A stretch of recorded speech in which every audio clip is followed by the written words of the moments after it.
Social മീഡിയയിൽ ആകെ മൊത്തം തരംഗം സൃഷ്ടിച്ച ഒരു പ്രശ്നമായിരുന്നു ലക്ഷ്മി എന്ന കണ്ടസ്റ്റന്റ് ആദില ആൻഡ് നൂറ എന്ന ലെസ്ബിയൻ കപ്പിൾസിന് നേരെ ഉന്നയിച്ച ആരോപണം.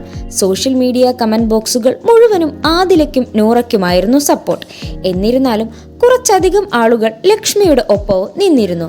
LGBTQ എന്ന കമ്മ്യൂണിറ്റിയെ സപ്പോർട്ട് ചെയ്യാമെങ്കിൽ എതിർക്കാനും ഞങ്ങൾക്ക് അവകാശമുണ്ട് എന്നായിരുന്നു ഇവരുടെ വാദം. ഇവരെയൊന്നും വീട്ടിൽ പോലും കയറ്റാൻ കൊള്ളില്ല എന്നായിരുന്നു ലക്ഷ്മിയുടെ വാദം. എന്നാൽ ഇതിനെതിരെ ലാലേട്ടൻ പ്രതികരിച്ചേ മതിയാകൂ എന്ന തരത്തിലായിരുന്നു മലയാളി പ്രേക്ഷകർ. പ്രതീക്ഷിച്ച പോലെ വീക്കെൻഡ് എപ്പിസോഡിൽ ലാലേട്ടൻ ലക്ഷ്മിയെ പൊളിച്ചടുക്കി.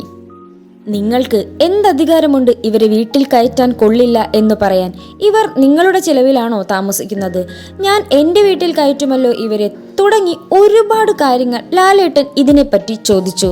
നല്ല രീതിയിൽ ലക്ഷ്മിക്ക് ഇതിനെ സംബന്ധിച്ച് വഴക്ക് കിട്ടി. ഇവിടെയാണ് ട്വിസ്റ്റ്. ലക്ഷ്മി പറഞ്ഞ വാക്കിൽ ഉറച്ചു നിന്നു. ലാലേട്ടൻ എത്രയൊക്കെ തവണ ചോദിച്ചിട്ടും തൻ്റെ നിലപാടിൽ ഉറച്ചു നിന്ന ലക്ഷ്മിയുടെ ധൈര്യത്തെ പ്രശംസിച്ചുകൊണ്ടാണ് ഇപ്പോൾ ആളുകൾ രംഗത്ത് വന്നിരിക്കുന്നത്. എന്നാൽ അച്ഛനും അമ്മയും പോലും തിരിഞ്ഞു നോക്കാത്ത ഇവരെ രക്ഷിക്കാൻ ആര് വരും എന്ന കമന്റുകൾക്ക് മറുപടിയായാണ് ലാലേട്ടൻ വന്നത് എന്നാണ് സോഷ്യൽ മീഡിയയിൽ ഒന്നാകെ പ്രചരിക്കുന്നത്. സിനിമാ സ്റ്റൈലിൽ വന്ന് ലക്ഷ്മിയെ പൊളിച്ചടുക്കിയ ലാലേട്ടനാണ് ഈ സീസണിലെ ഹീറോ. എന്തായാലും ഈ വിഷയത്തിൽ ജനങ്ങൾ 100% സാറ്റിസ്ഫൈഡ് ആണ്. പൊതുവെ LGBTQ എന്ന കമ്മ്യൂണിറ്റിയെ സപ്പോർട്ട് ചെയ്യാത്ത മലയാളികൾ ഇവരുടെ കൂടെ നിൽക്കുന്നതിൻ്റെ കാരണം എന്താകും?